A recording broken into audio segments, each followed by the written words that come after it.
Last week, we started our analysis of Libyan writer Ibrahim al Koni's The Bleeding of the Stone. We met Asouf, the young Tuareg man who is the book's main character. We also encountered one of the major conflicts that drive the book's plot, the sun's eternal vendetta against the desert and the unfortunate creatures, humans amongst them, that call the desert home. That episode included a reading and discussion of a folktale told by Asouf's father. In that story, we heard how the people captured and preserved knowledge of the desert's shifting patterns and the delicate balance of relationships it supports. Finally, we got some foreshadowing of events to unfold in the book because the sun's endless fury is not the only or even the main conflict in the story. That honor goes to the human conflicts. So there was a lot packed into that episode, and I'll include a link to it in the episode notes if you want to listen or revisit.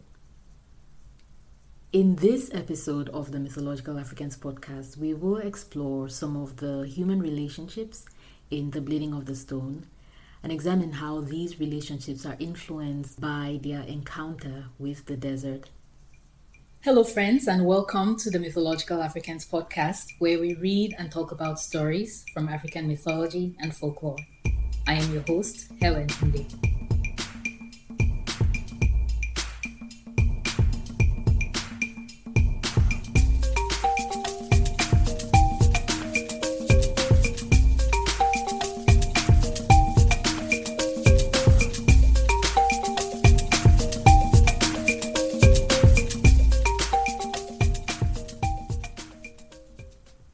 Humans are introduced in this book as the bane of the desert.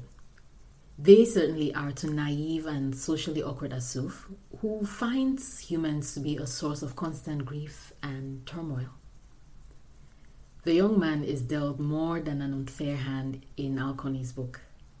He has the misfortune of being born to a severely misanthropist father who abandons their community to camp with his wife and son wherever the desert offered shelter. Now, this speaks to the depths of the old man's aversion for his fellow humans, and perhaps the experiences and possible mental illness that drove this decision. You see, the desert simply cannot be survived alone, not even if you have a family. In the Sahara, being well integrated into a community is insurance of sorts. Ostracization, self-imposed or otherwise, would mean certain death at the hands of the unforgiving desert, with the bright burning sun as an indifferent witness. But to Asouf's father, the risk was well worth the distance. I'd rather have jinn as neighbors than people, he declares defiantly to his wife at one point. God protect us from the evil of people. The desert is a true treasure, he sings to his son later, for him who seeks refuge from men and the evil of men. In it is contentment. In it is death and all you seek. In the book, Asouf's father expresses his feelings on fellow humans and other matters that preoccupy him in Muwwals. Muwwals are traditional Tuareg elegiac songs. They are vehicles of expression for people whose chosen lifestyle meant death and desolation were never too far away. The desert is, after all, a place haunted by the spirits of plants, animals, and humans. But the Tuareg people don't only compose and sing muwwals. Poetry and song offer the people a means to express the high and lows of their lives. The ability to compose a good poem with layered meaning and witty turns of phrase, and then recite or sing it to the accompaniment of the tinted drum or the imzad, that one-stringed violin of Tuareg origins, is highly valued in their communities. A well-performed poem could mean a place of honor in the community, the attention of a wealthy patron, or the partner of your choice. An uninspiring, or worse still, plagiarized poem could relegate you to the margins of decent society. It is that serious. We did a whole episode back in 2024 in which we examined how the people have immortalized their camels, and these are their beloved animal companions in the desert, in poetry, in song and dance, and I'll include a link to that episode in the notes as well. Asouf's father's misanthropy meant he never got the chance to assimilate to a community and learn how to interact with other people, he being Asouf, the son. And this leaves the poor boy just particularly vulnerable when he comes of age and has to navigate the desert without his father. He is unable to meet and trade his goods for barley and other goods from the people in the caravans that pass by. And he's also pretty much hapless when he runs into Italian scholars and government officials intent on cataloguing the rock art in the caves he knows like the back of his hand. When they offer him an official position as guardian of the archaeological sites with an accompanying salary, he rejects it heartily to their immense confusion. Asouf is even more hapless when he is cornered by hunters intent on killing the Wadan, the semi-mythical mountain goats with whom he and his father and other Tuareg people, as a matter of fact, have a mystical connection, despite a contentious relationship. You see, Wadan and antelopes compete for sometimes sparse pasture with the Tuareg's goats and camels. And so Asouf tries to mislead the hunters, but he is unable to evade their cunning questions. He's too pure, too innocent. Asouf's lack of human connection, however, steers him towards deeper connection with the desert.